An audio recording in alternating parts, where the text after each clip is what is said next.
Здравствуйте, это новости Татарстана. В студии Елена Зинатуллина, и вот о чем сегодня в выпуске. Город развивается, проблемы обнажаются, найдутся ли решения? Данные наши решения, они качественно поменяют ситуацию. Что происходит в Набережных Челнах, узнал Дмитрий Аренин. Семейная поддержка. Даже просто взять ипотеку нужно первоначальный взнос. Какие льготы и внимание ждут татарстанцев в год семьи, расскажет Рамиль Шайдуллин. Голосуем всей семьей. Вместе, с музыкой, с песней. Как говорится, мы по-другому не можем. Как готовится к выборам семья звезды эстрады Ильназа Баха, знает Регина Ягудина. Сегодня ЧП произошло в поселке Мирной Казани. Здесь в 129-й школе из окна 3-го этажа выпала 13-летняя ученица. Ее доставили в ДРКБ. Предварительный диагноз – ушиб головного мозга.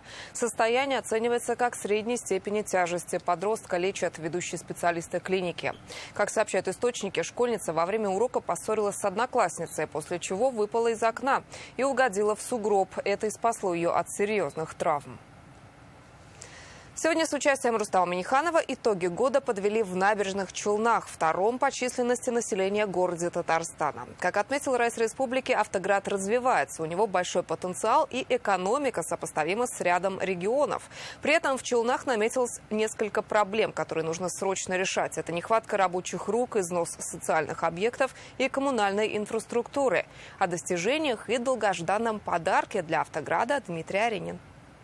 Уважаемый Рустам Нургалиевич, вручить сертификат на получение новых автобусов большой вместимости для города Набережные Челны. Перед началом заседания городского совета для перевозок Набережных Челнов Рустам Минниханов передал 10 больших автобусов НИФАС. Они работают на газу. В этом году город на Каме по федеральной программе получит еще 80 таких машин. Уверен, что данные наши решения, они качественно поменяют ситуацию.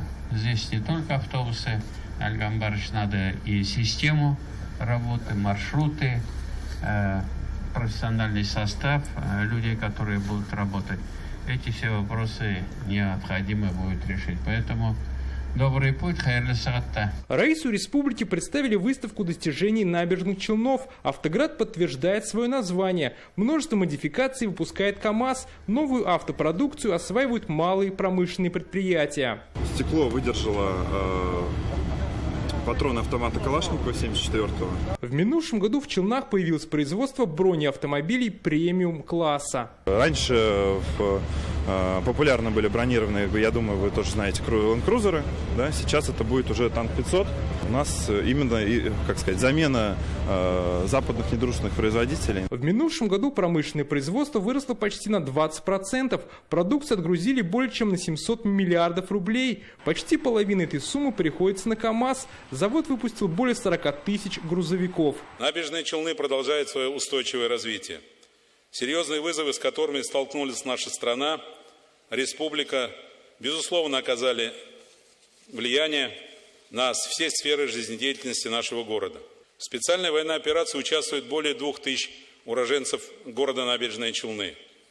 Военнослужащие из Автограда самоотверженно выполняют свой воинский долг, с достоинством переносят все сложности воинской службы, проявляет личное мужество и отвагу. С первых дней СВО челнинцы активно поддерживают военнослужащих и их семьи, а также жителей города Лисичанска. Основным итогом прошлого года стало то, что мы с вами стали настоящей единой семьей, семьей Татарстана, сплотившейся вокруг наших лидеров и объединенные одной целью – приблизить победу и продолжить работу во имя процветания родной республики. Благодаря льготным и специальным программам в городе развивается малый и средний бизнес. Предприятиями города за год получены финансовые ресурсы в сумме около 5 миллиардов рублей на модернизацию и приобретение оборудования, транспорта и на пополнение оборотных средств. Наиль Магдеев поблагодарил руководство республики, Минэкономики за оперативную помощь предпринимателям-погорельцам, чье имущество сгорело на рынке Заритал.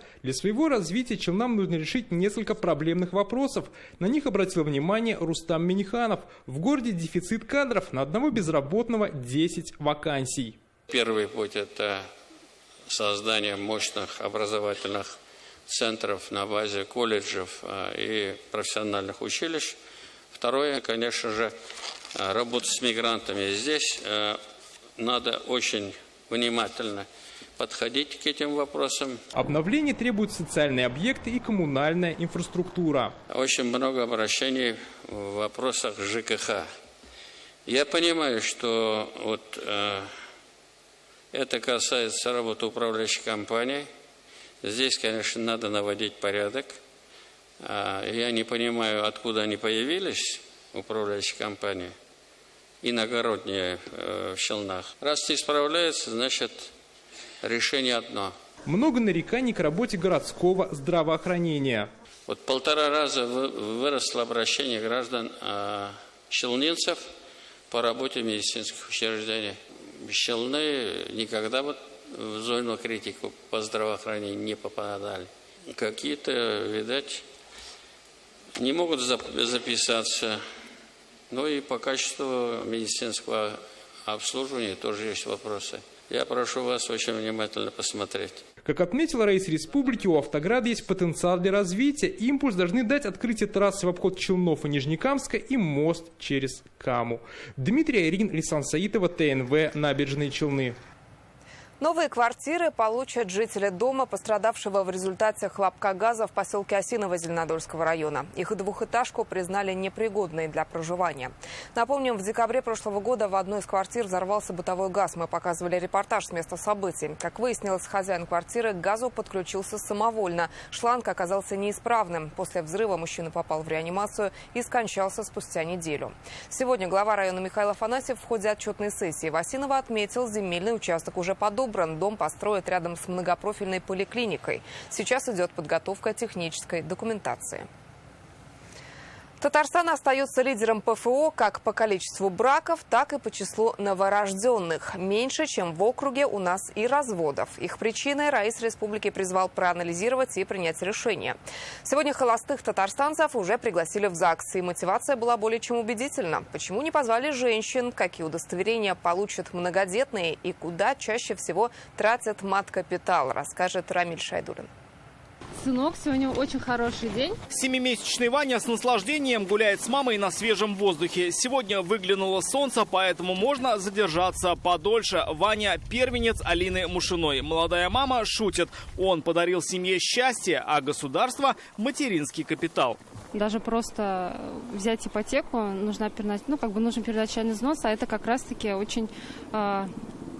хорошая такая поддержка для молодежи. Чего же в год семьи ждать не отдельным людям, а всей республике? Какие меры господдержки получат, например, многодетные или молодые семьи? Об этом сегодня говорят на самом высоком уровне. Вопрос обсуждают в Доме правительства. Внимание к мерам поддержки, связанными с семьей, они сегодня приобрели приоритетное значение. А в год семьи татарстанцы продолжат получать не только федеральные, но и региональные меры поддержки. Это и единовременная выплата мамам, проживающим на селе, и субсидии для многодетных. В республике 50 тысяч таких семей, и выплаты для малообеспеченных. Для многодетных после уточнения их статуса появятся специальные карты и удостоверения. Кроме этого, заявила Лейла Фазлиева, татарстанцев ждут мероприятия, которые на протяжении года пройдут по всей республике. Когда каждый день обозначили каким-то событием, которому можно посвятить день. И это план, уважаемые коллеги, не столько для органов исполнительной власти, сколько для всех нас, жителей республики, для того, чтобы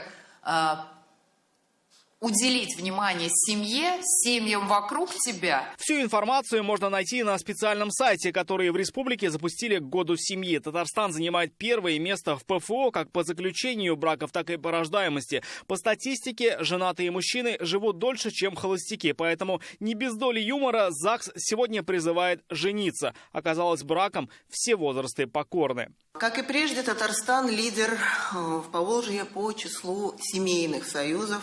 В прошлом году их у нас 25 219. При этом возраст самого взрослого жениха составил 88 лет. Он из города Альметьевска.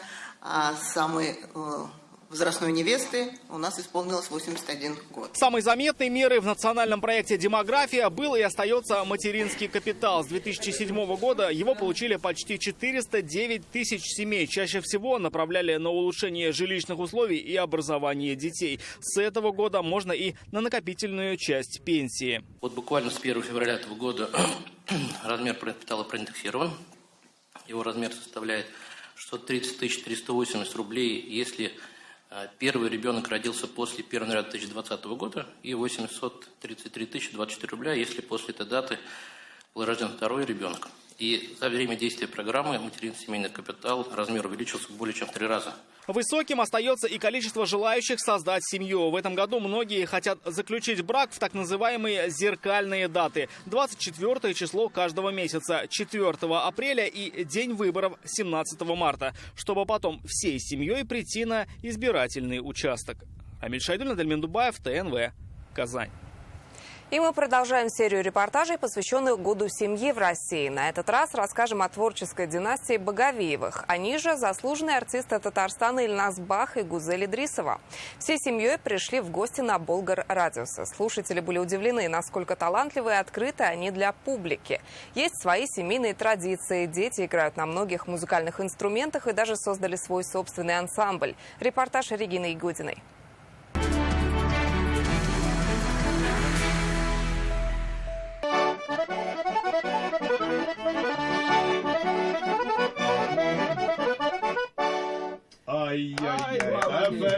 Это студия наших коллег из Болгар Радиуса. В гостях у диджеев известная творческая семья Ильназ Бах и Гузель Идрисова и старший сын Камиль. Для всех слушателей утреннего эфира он сыграл на своей новой хромке.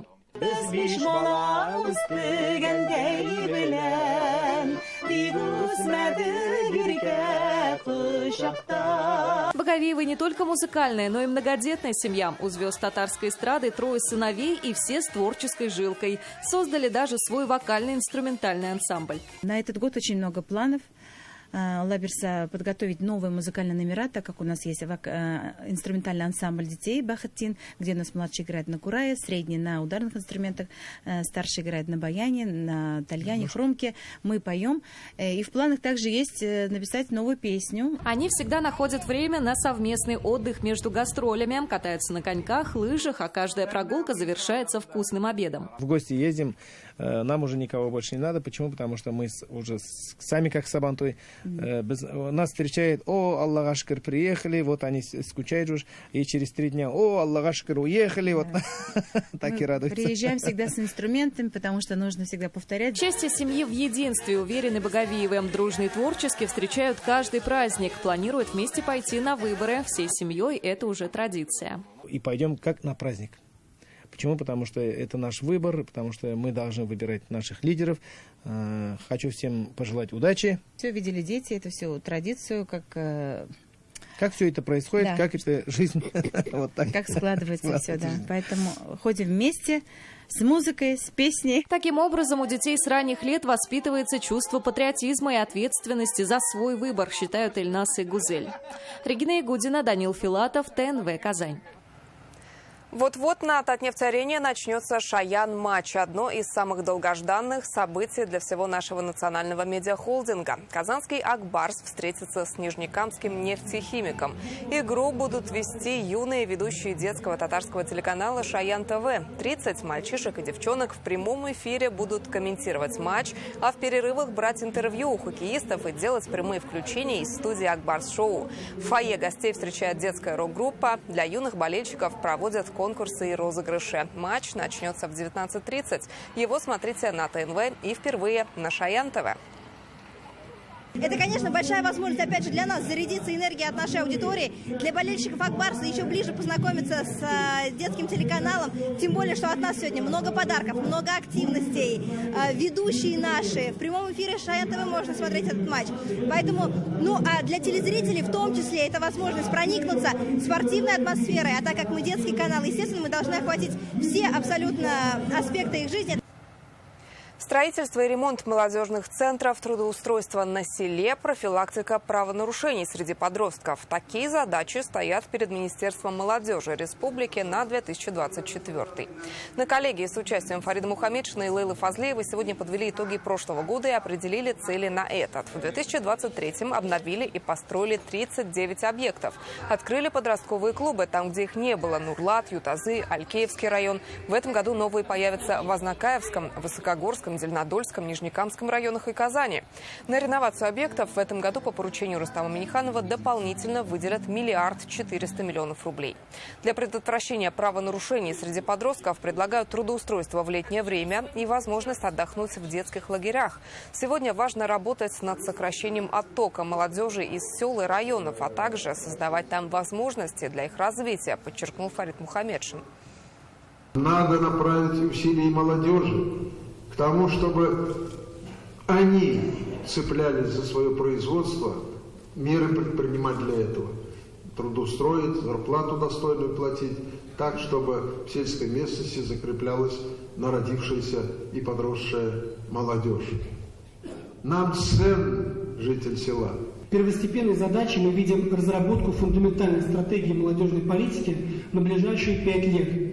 А для ее эффективной реализации считаем принципиально важным сформировать межведомственный 5-летний план конкретных действий до 2030 года, отвечающий современным вызовам, национальным интересам страны и приоритетным задачам республики. В год научно-технологического развития особое внимание уделят молодежи из науки. Министерство совместно с движением молодых ученых подготовили ряд предложений по их поддержке грантами и улучшению жилищных условий. Проекты для молодых ученых предлагает Академия наук Татарстана. Академия наук совместно с Инвестиционным венчурным фондом, Министерством образования проводится республиканский конкурс 50 лучших инновационных идей. Включили номинацию «Студенческий стартап», которая особенно актуальна в свете участия нашей республики в федеральном проекте «Платформа университета технологического предпринимательства». Молодежную ассамблею народов Татарстана возглавила Мария Стуклова. За нее проголосовали большинство участников отчетно-выборной конференции. Она прошла при участии председателя Госсовета Фарида Мухамедшина. Мария Стуклова была заместителем председателя молодежной ассамблеи Тимура Кадырова. Он сейчас возглавляет Дом дружбы народов. Молодежное крыло сегодня объединяет представителей более 30 национальностей, которые проживают в Татарстане. В этом году ассамблея отмечает десятилетие. Ее филиалы активно развиваются в городах и районах республики. Одна большая многонациональная семья. Это не просто ребята, которые приходят к нам, с которыми мы занимаемся, адаптируем их в нашей республике. Хотим, чтобы они чувствовали себя здесь как дома, и мы их принимаем, и вместе одной большой семьей движемся вперед. Важность вот этой работы, которой вы занимались и занимаетесь, и будем заниматься, она бесценна. Потому что мы работаем с молодыми людьми, позволяем им сориентироваться в этой жизни, подготовить их к будущей жизни, а значит заботимся о будущем своей республики и своей страны. В татарстанских поликлиниках нет трехкомпонентной вакцины от кори, паротита и краснухи. Перебои с поставками в республику начались еще в первой половине 2023 года. Почему вакцины, поставленные в регион в конце декабря, не хватило даже на месяц? Читайте сегодня в интернет-газете «Реальное время». На этой неделе в Татарстане стартует спортивный марафон «Сила России». Первые соревнования пройдут в воскресенье в Казанском спорткомплексе «Акбюре». Первый такой масштабный марафон запустили летом. Участие приняли 5000 человек. В зимний марафон проведут рекордное количество мероприятий. Это спортивные состязания, игры, мастер-классы от известных фигуристов и чемпионов. Все проведут как на открытом воздухе, так и на закрытых площадках. Интересно, что это будут не только зимние виды спорта. Для участия нужно зарегистрироваться на сайте «Сила России». Стартует марафон под названием «Сила России», который направлен на пропаганду здорового образа жизни среди детей, подростков, молодежи, да и, в принципе, взрослого тоже нашего поколения. Вот. А на сайте уже «Сила России» можно зарегистрироваться и узнать всю полную информацию, где будут проходить данные мероприятия. Это и лыжные гонки, это и соревнования, и мастер-классы фигуристов, это мастер-классы наших прославленных хоккеистов, Дениса Зарипова, многих других. Это, конечно, народные забавы, Масленица, Но надо понимать, что ведь спорт не только у нас на улице, спорт у нас еще и в залах. Это и новые спортивные программы для участников специальной военной операции. Но не надо забывать о том, что это и год семьи, это семейные спортивные праздники. Сегодня в Казани провели розыгрыш призов за подписку среди читателей газет и журналов «Татмедиа». Участниками стали те, кто оформил подписку на 2 и более изданий. Это не только татарстанцы, но и жители других регионов России. Сегодня стали известны имена 17 победителей. Они получили бытовую технику. Отдельно поощрили жителя Нижнекамского района Фатхулу Абдулина. Он сам подписан на 4 издания, нашел спонсоров и оформил подписку 45 односельчанам. Обладателем главного приза путевки в санаторий стала семья участника СВО из Балтасинского района. Глава семьи сейчас находится на передовой. Приз получила его супруга Гульшат. Давно уже подписываюсь на газеты и журналы. На 9-10 экземпляров. И участвую первый раз в этом розыгрыше. И я стала победительницей, я очень рада. Очень много исторических материалов. Это обязательно надо всем нам познакомиться, расширить свои знания, свой кругозор. С этой целью я каждый год где-то самое меньше 45-55 в этих пределах я всегда организую подписку на газеты журнала, выходящие на татарском языке. Людей, жителей Республики Татарстан сегодня продолжают читать газеты, журналы. Это для них образ жизни. Они не могут, как и не питаться, да, они не могут жить без периодики. И вот мы, хорошая традиция уже стала, уже с 2008 года проводим разные конкурсы. В этом году очередной конкурс. Огромное количество участников прислали свои анкеты. Это и Самара, и Нижний Новгород, и Новосибирск, и Камчатка, и Дальний Восток, и Ленинград. Каких только областей нет наших читателей татарскоязычных прессы. Муфтий Камиль Хазрат Самигуллин передал Всемирному конгрессу татар 1500 экземпляров обновленного издания Корана «Казан Басмасы». Книги вручат делегатам Всероссийского форума татарских религиозных деятелей, который пройдет в мае. В столицу съедутся имамы из более чем 70 регионов России. Священную книгу тиражом в 30 000 экземпляров отпечатали при финансовой поддержке Управления по делам вакуфов Катара. Их отправят в российские регионы с компактным проживанием мусульман. То, что от имени Духовного управления мусульман Республики Татарстан на нашем форуме будет дариться каждому эта книга, это показатель именно возрождения и наших традиций, и национальной идентичности. Вообще на планете Земля первый Коран, подготовленный мусульманами, был подготовлен именно татарами и напечатан именно в городе Казань. И мы не сможем, то есть очень мало народностей, мало наций, которые также на таком же уровне служили Корану. Поэтому нам есть чем гордиться. Сегодня 151 год со дня рождения легендарного русского певца Федора Шаляпина. На улице Баумана в Казани звучал его знаменитый бас. К подножию памятника возложили цветы поклонники творчества, общественные деятели, студенты и школьники. Сегодня в Казани устроили целую программу «Приношение Шаляпину». Была организована пешеходная экскурсия, презентован проект «Шаляпин. Глава большого семейства», приуроченный к году семьи. Главное событие – выставка о семье Шаляпина. Это экспонаты из коллекции 2 музеев – Горького Шаляпина и музейного комплекса Казани. Сегодня вечером концерт Государственного камерного хора республики. Федор Шаляпин карьеру оперного певца начал в Казани. Воплотил порядка 20 эталонных оперных образов в самых престижных театрах мира.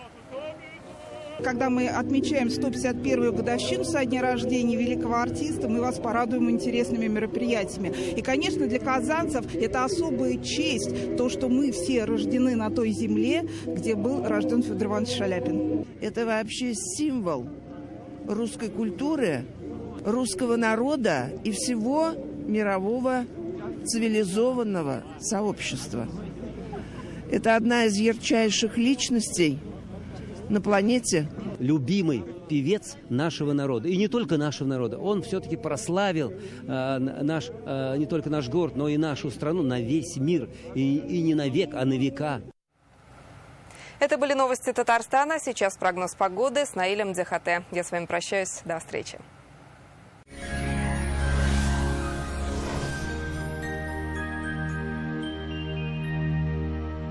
Здравствуйте, Исянмисыс. В Татарстане в предстоящие сутки характер погоды изменится. Будет солнечно и очень морозно. Подробнее через пару секунд.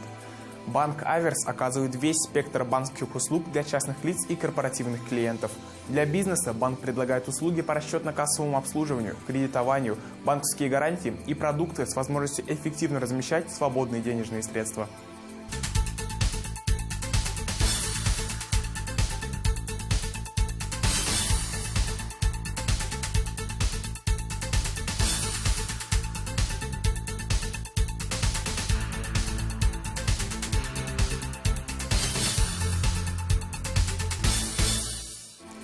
По данным сервиса Яндекс.Погода, в Арске, Кукмаре и Зеленодольске ясно и преимущественно без осадков. Температура днем 16-18, ночью от 26 до 31 градуса мороза. В Буинске, Апастово и Камском устье переменная облачность, местами слабый снег. Температура 17-18 мороза днем и 26-28 градусов мороза ночью. В Чистополе, Аксубаево, Новошишминске временами осадки в виде небольшого снега. Будет переменная облачность. Температура днем минус 15-16, ночью 25-28 градусов мороза. В Набережных Челнах, Сарманово и Менделинске местами слабый снег. Переменная облачность. Днем минус 17-18, ночью 26-28 градусов.